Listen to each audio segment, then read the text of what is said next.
Pousser les apprenants à imaginer et à concevoir des modèles est le but poursuivi par ce concours de dessin dénommé Jeunes stylistes émergents. 10 candidats seront sélectionnés pour la phase suivante de la compétition. Voici les règles générales à savoir. Dans une première étape, ils auront à faire une reproduction.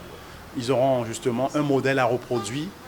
Le formateur va faire un modèle, dessiner un modèle au tableau et ils auront à reproduire ce modèle-là. Dans la deuxième étape, c'est l'imagination. Et le thème justement retenu lors de cette phase, c'est l'élégance dans la tradition. À partir de ces deux choses, c'est-à-dire la reproduction et l'imagination, vous voyez un peu, ils seront notés. Ils seront notés à partir de ces deux étapes. Donc, après, il y a des critères vraiment très bien définis, très élaborés, sur lesquels les jurys vont s'appesantir. C'est-à-dire qu'il s'agira de l'esthétique du dessin, du respect et du ressemblage du modèle dessiné au tableau, ensuite de la gestion de l'espace du travail et par la suite l'appréciation personnelle du jury et enfin la finesse des contours. Emmanuel Panou est un artiste plasticien et dessinateur. Il est l'encadreur principal des apprenants. Il est prêt pour l'accompagnement.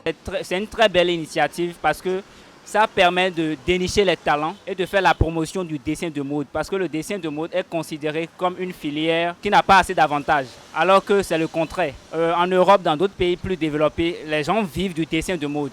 Et nous, en tant que promoteurs, acteurs du domaine, c'est notre devoir de pouvoir dénicher ces talents et de leur montrer qu'on peut vivre réellement du dessin de mode. Parce que nous, on s'en sort avec. Les candidats de leur côté sont tous sereins, pas de panique. Chacun d'eux est prêt pour passer à l'étape suivante. Ça a été un peu difficile, mais vu que nous sommes stylistes, on a pu y arriver jusqu'à la fin.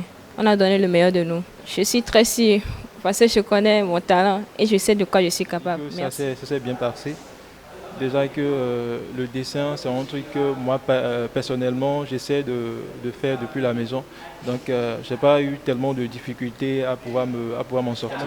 Je fais confiance à ma capacité, à ma façon de dessiner tout ça. C'était plutôt abordable, plus on devait créer les modèles. Et j'en suis sûre, parce que j'ai plutôt créé un truc hors du commun. Les dessins sont notés sur 10. À la rencontre prochaine, c'est un coaching de prise de parole en public qui est inscrit à l'ordre du jour. Puis, s'en suivra la proclamation des résultats de la première phase.